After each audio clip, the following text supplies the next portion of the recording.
Почитувани, добре дојдовте во Хоризонти, заеднички проект на Слободна Европа и Гласот на Америка, во кој зборуваме за придобивките од идното членство на Македонија во НАТО и влијанието врз регионалната и глобалната безбедност. Безбедност, стабилност и економски просперитет, тоа се главните придобивки од македонското членство во НАТО, велат упатените во Скопје. Во Вашингтон пак сметаат дека 2019 е клучна година за Македонија и оти Соединетите држави и Брисел треба да помогнат во евроатланскиот пат на земјата. Според националниот координатор на НАТО во Македонија Стево Пендаровски и председателот на Евроатланскиот совет на Македонија Исмет Рамадани, идното членство во НАТО за Македонија би значило затворање на регионалните прашања и евентуалното прекројување на границите, плюс економски просперитет. Од Скопје, Марија Тумановска. На прашањето зошто е важно Македонија да влезе во НАТО, еден од главните аргументи кои ги нудат надлежните е дека ќе се добие поголема гаранција за безбедноста и стабилноста на земјава.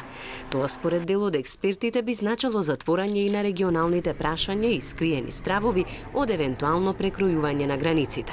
Националниот координатор за НАТО Стево Пендаровски вели дека иако е известно дека во догледно време за Македонија не постои територијална закана од некоја друга држава, членството е најдобрата алтернатива и поради современите безбедносни ризици. Ние не зборуваме дека некој од комшиите ќе не нападне, ќе не окупира. Заврши тоа време. Барем во овој дел од Балканот, границите се тука за да останат и ние не влегуваме во НАТО за да не штити од некој од комшиите во кој практично сите се во НАТО, значи немаме никаква закана од тој тип. Но новите закани кон кои НАТО оди се подготвува и се организира да ги пресретне заеднички, се многу значени за нас, бидејќи ние не можеме и кон овие нови современи закани самостојно како држава да се спротивставиме.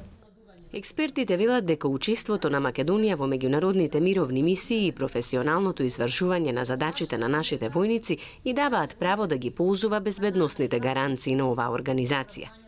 Но влезот во НАТО не значи само гаранција за мир и стабилност. Тоа, според упатените, е услов за развој и просперитет, што значи економски бенефит, добра инфраструктура и подобра позиција во меѓународната политика.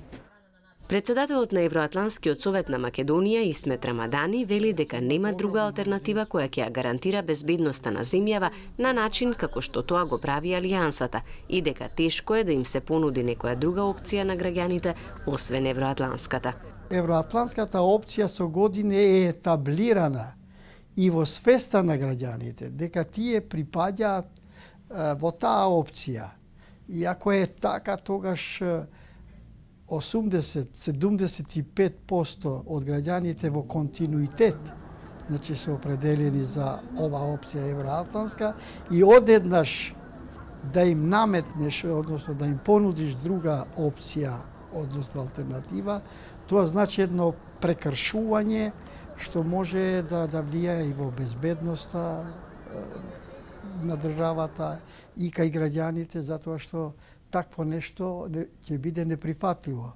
Последната анкета на Центарот за анкетни истражувања на Меѓународниот републикански институт ИРИС, проведена непосредно пред референдумот, покажа дека 77% од испитаните граѓани го поддржуваат членството во НАТО.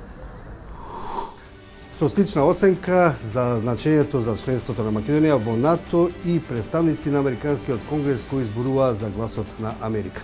Членството на Македонија, велат тие, ќе има позитивно влијание и на регионален и на глобален план. Според експертите пак, 2019 е клучна година за Македонија, а Соединетите држави и Брисел треба да помогнат во евроатланскиот пат на земјата. Од Вашингтон, Милена Ѓоргиевска. Членството на Македонија во НАТО ќе доведе до економска стабилност на регионот и до стабилна меѓународна клима. Овие се дел од главните придобивки од зачленувањето во Алијансата за демократската конгресменка Деби Дингел, која верува дека Македонија треба да биде дел од оваа коалиција за да работи со останатиот свет на клучните прашања. Јас сум некој што верува дека луѓето треба да работат заедно. Коалициите се ефективни во одржување на светот безбеден и во адресирање на многу комплицирани прашања.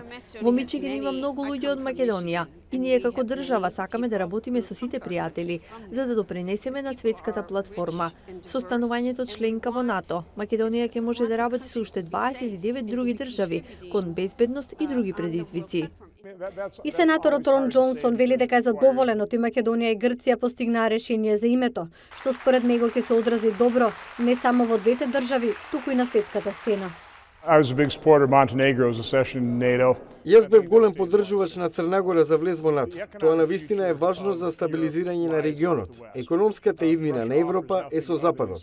Затоа верувам дека НАТО ќе биде добра работа за Македонија. Џонсон верува дека влезот во НАТО ќе биде начин за борба против пропагандата од Русија, која според него не нуди ништо друго освен нестабилност. Oil and gas. Можеби и нафта и газ, но нив можеме да ги најдеме и на друго место. Џонатан Кац од Германскиот Маршалов фонд во Вашингтон вели дека 2019 година ќе биде клучна за Македонија. Очекува сати Брисел сега да размислат како да ја помогнат на државата да се насочи напред по договорот од Преспа. I think at this particular point in time, Во овој конкретен момент да ги имате сите држави на Балканот, вклучувајќи и Македонија, да се движат кон евроатлантската интеграција, независно дали се работи за НАТО и ЕУ или само за ЕУ, е клучно за регионот во економска, политичка, безбедносна смисла. Освен за Македонија, Кац вели дека евроатлантскиот процес на државата е важен и за подобрување на позицијата на САД во регионот. Нешто што може да се постигне само ако Балканот стане дел од европските институции. Преспанскиот договор и влезот во НАТО се само почеток од реформскиот пат на Македонија, сметаат тие. Наред се реформите што државата треба да ги исполни, ако и вистински ќе донесат за економска и енергетска стабилност, како и за безбедност на граѓаните. Тоа беше се во издание на Хоризонти, заеднички проект на Слободна Европа и Гласот на Америка, во кое се осврнавме на членството на Македонија во НАТО, придобивките од тоа и влијанието врз регионален и глобален план. Довидување.